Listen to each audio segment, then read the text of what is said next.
sida awgeed markaan bii'ada ka warramayo bii'adu mar waa bii'a guud waddan iyo bulsho ka dooranayso waddan muslim oo dhaqan islaami yaallo waa inaad ka doorataa waddan gaaleed dadawoodi karayso haddaabay taasi suurtoobi weydo waa inaad bii'ada aad markaa xataa joogto ayaa isdhaandhaanta kale tarbiye gedisan kala roon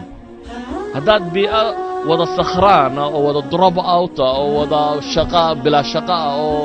himmagiisu uu yahay inuu muusig dhegaysto boodboodo haddaad la daristo ilmahaagu wuxuu ku traingaraysmayaa waa kan haddaad la daristo bii'a cleana oo nadiifa waa gaal laakiin waa gaal nadiifa oo cleana oo ilmihiisu inuu wax barto leh oo qaab u dhaqmo leh ilmahaagu wuxuu hiigsanayaa inuu karoo kale u ekaado wuxuu arkayaa meesha tani nolol dad raadinaya inay degan yihiin idan isagoo laba gaal uu yahay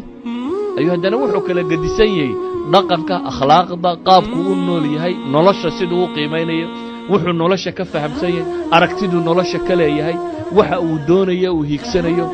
labada iskuul ee ardaygu kala dhigtaaba kala noocaasiya iskuul ardadiisu ay tahay arday mustaqbal rajaynaysa iyo iskuul ardadu ay compulsory lagu keenay uno compulsory education ay dhiganayaan uno qasab lagu keenay maalintuu sanadka 9aad ka baxa ama 10aadna uu suuqa galayo aan mid meel jooga xataa macallinka jooga dhismoral oo aan ku tala jirin inuu wax baro way u xoogay meesha ku socdaan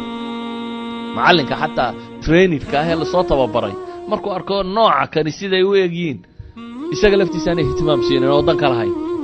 laakiin macallinka xagga jooga wuxuu ogiyay in waalidku la xisaabtamayo in wax badan la weydiinayo in dawladda lafteeda iskuulka qiimo gaar ah ay siinayso in la istaba socdo inspection uu jiro idan iskuulka oo dhan iyo bulshadan oo dhan baa bulsho fakaraysa walidaalka waxaan uga jeedaa markaan environmentka ka warramayo environmentku guriga la degayo ha noqdo cidda jaarka lala noqonayo ha noqdo iskuulka la dhiganayo ha noqdo meesha lagu noolaanayo ha noqdo meel kastoo aad joogtaa doorashay leedahay مثلا marka aad helayso guri masaajid u dhow oo aad 5 salaadood ba jamaca ku soo tukan karto oo ilmahaagu masaajidka u iman karo iyo marka aad idaafayta degto meelan muslim ba laga arki karin ama qof masaajid ba arki karin ama waxa arki karin waa laba kala nooc asbaabo badan ba marka keenaya bii'ada doorashadooda waa inay kuugu jirtaa qorshaha ilmaha si aad u koriso inaad u doorto bii'adii u degi lahaa bal nusuustu waxayna baraysaa ee islaamku soo sheekhuba ka warramayay inta laba guursan gabadha la guursanaya iyo mid diin leh inay tahay qaabkay u fakaraysa iyo baabkaasi iyo intaan ilmuhuba dhalanin in guriga bisanka islaamta loo qabto oo ilaahay laga rajeeyo inuu mid khayr qaba uu ka dhigo intay uurka leedahay iyo sida loola dhaqmayo islaamta inaan laga cadhaysino nervous badan aan noqon waayo raad buu ku yeelanayaa ilmaha uurkeeda ku jira bale cunada ay cuntaaba raad ku leh islaanta sigaarka cabtaa ilmaha ay dhalaysa raad buu ku leeyahay islaanta khamriga cabtaa ilmaha ay dhalaysa raad buu ku leeyahay islaanta xalaasha cuntaa ilmaha ay dhalaysa raad buu ku leeyahay islaanta xaaraanta cuntaa ilmaha ay dhalaysa raad buu ku leeyahay waayo waxa la quudinaya ilmuhu uurkeeda ku quudanaya waa waxaan ay quudanayso ayuu la quudanaya sidaa ogeed waxaynu leenahay environmentku wax badan baa uu u baahan yahay wuxuu u baahan yahay asxaabtii dadku la dhaqmayo waxaan oo dhan kaamarkan ka soo gudbo waxa labaadaan idin tilmaamaya waxa weeyaan arrinta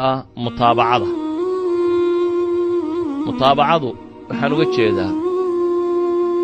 marka aad rabto ilmahan inaad wax barto maalin baan u sheegay iyo 2 cashaan u sheegay iyo 3 cashaan u sheegay waxba qaadan waa inaad oranin wuxuu u baahan yahay istimraariya tusaale idin siiriya مثلا noloshiina kamid ilmaha yar ee dhasha wuxuu dhashaa isagoo saxarada iyo kaadida aan waqti u yeelin markay qabataba iska sii daaya markay qabataba saxara sameeya dabeetana xafaayad baa u xidhaa bambar baa loo xidhaa kaga yeelanaysa inuu gurigeeda ka wasakhayn laakiin macquul ma aha ilmahan bambarka inuu weligii xidhnaado xad buu soo gaadha la rabo in bambarka laga furo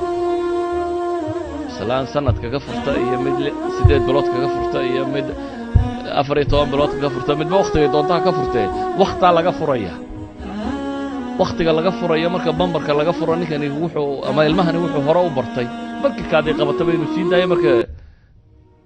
islaantaasi maalmay marka heegana haata si ay u tababarto ilmaha kani waqti gaar ah inuu kaaji karo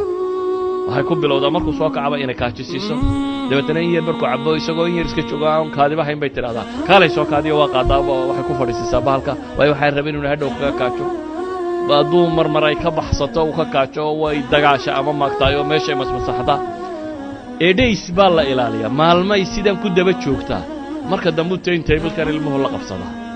marka maalmo sidaa lagu wado haddaad intaad xafaayadu ka furto iska sii daysa ka war saasuu ku wadaya meesha ku qabataba inuu iska sii daayay iskaga wadaya laakiin si aad u barto inaanu kaadidan markuu doonaba kaajin waxaad u samaysay time table waxa la mid ah noloshoo dhan markaa